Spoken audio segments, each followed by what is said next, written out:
Hello listeners, Dr. Seward here. Before we get started, I have something quite exciting for you.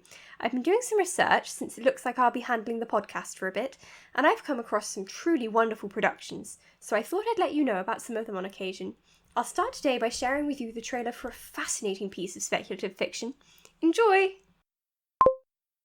The Station Arcadia podcast tells stories from a dystopian world where dieselpunk, steampunk, cyberpunk, and solarpunk societies all exist side by side.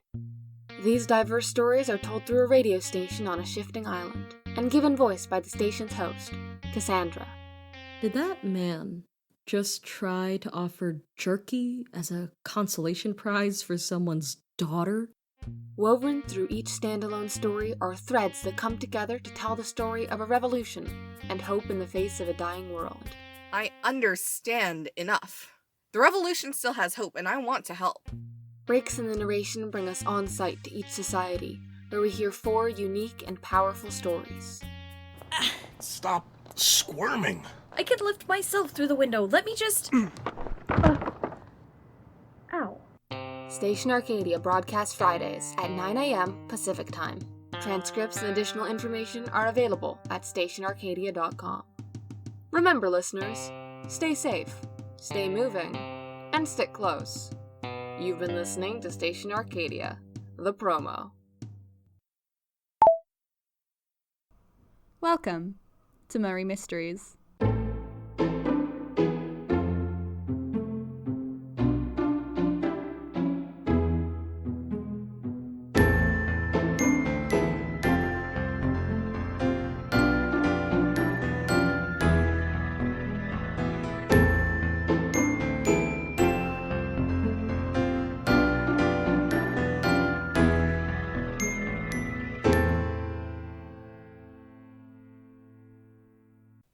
Hello, people? How does Mina start again? I hope you're doing well? No, that was pathetic, Jane. This is Dr. Seward, here to update you on the current situation regarding Lucy's health. Many of you were concerned after our last broadcast, understandably so. I understand it ended quite dramatically. I would like to thank you for your interest in her well-being. It's good to know that even people who have only ever heard her voice, people on the other side of the world, care about her enough to want her to get better. And I assure you, we are doing everything we can to ensure she does. After she fainted at the end of the professor's examination, we took Lucy to the nearest hospital. I'm aware she didn't want to be hospitalised, but we still felt it was the best course of action. She was kept in observation for a couple of days, but they couldn't find anything more than we did, so she was sent back home. We called Art, of course, who is currently in the United States caring for their father, and they will be returning as soon as possible. I go in to check on her every day after work. So does Professor Van Helsing. Did I hear my name? Professor! I was just updating Mina's listeners on Lucy's condition. I see. How much did you tell them? Oh, well, I don't believe there's that much to say. Yes, better keep it that way. What do you mean? You know the procedure. You don't generally reveal too much about your theories until you have enough information to substantiate them, do you? Doing so could influence the patient or get them attached to a diagnosis that might turn out to be incorrect. Right. Yes. But I don't exactly have any relevant theories on Lucy's case. Do you? I might. Oh! I know how you feel about telling the patient, but would you consider telling me about them? All in good time, my friend. All in good time. You know, I used to know a man, a corn farmer. He could look at his crops and tell you if it was going to be a good harvest. Now, you would never see a farmer dig up his crops to see how they were growing. His best tools are his knowledge and patience, and ours are the same. I have sown my corn, and nature is doing her work. All we can do is wait to see if it grows. I'm not sure I'm following this metaphor. Don't worry about it. Just keep doing what you do best. I've heard you are taking notes. That's good. You know what they say, knowledge is stronger than memory, and we should never trust the weaker. You don't want to reveal too much to the patient, but you should keep documenting anything you notice, your doubts, your theories, any detail that doesn't sit quite right. Nothing is too small to be important. Don't be ashamed to record a wrong guess, because it could always lead you to the right one. You were a great student, but you always struggled to trust your instincts. Listen to them. Just because they don't come with a bibliography doesn't mean they can't be right from time to time. Right. Thank you. That's good advice, I think. It is. Now, do you think the young lady is ready to see us?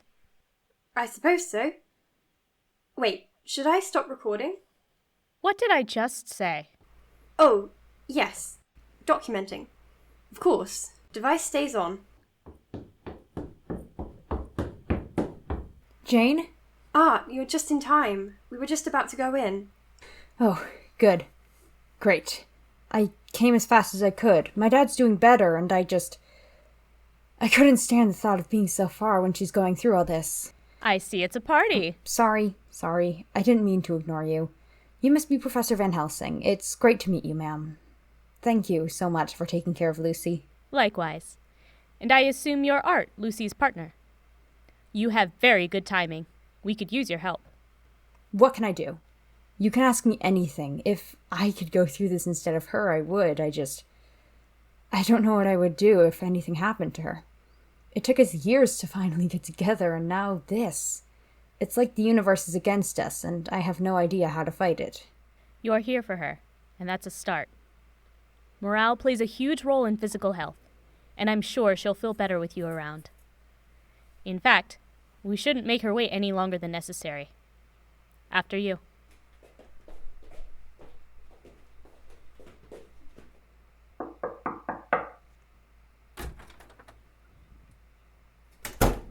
Lucy? Oh, God, what's going on? Are you okay? Is she okay? Peachy. How are you really?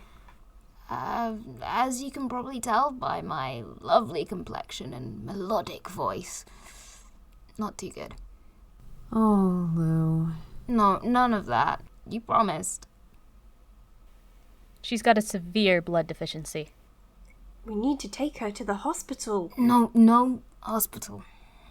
There's no other choice, Lucy. We're not giving you a homemade transfusion. Why not? If they could do it on Lost with the most boring doctor in history. Life is not a TV show. We're taking you to the hospital, and that is non-negotiable. Alright. I haven't seen this bossy side of you before, Jane. I kind of like it. I just want you to be safe. Can you get me out without my mum seeing? I don't want her to worry anymore.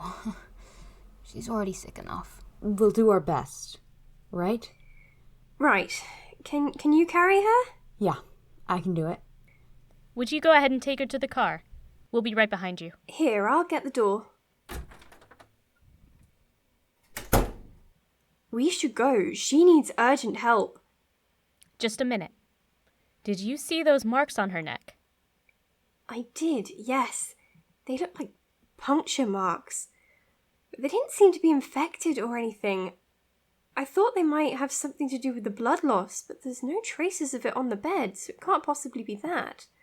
Can it? Unclear. I need to do some research. Will you get our friends to the hospital and keep an eye on Miss Westenra?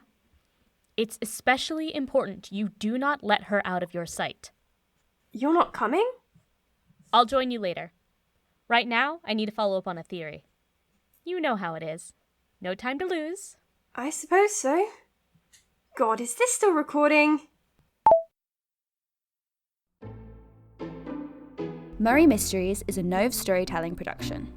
This episode was written and produced by May Tudyk and featured Bevan Tankard as Dr. Jane Seward, Rebecca Krause as Professor Van Helsing, Lucy Willis as Art Homewood, and Megan John as Lucy Westenra. Original music by Sophie Kay. Thank you for listening.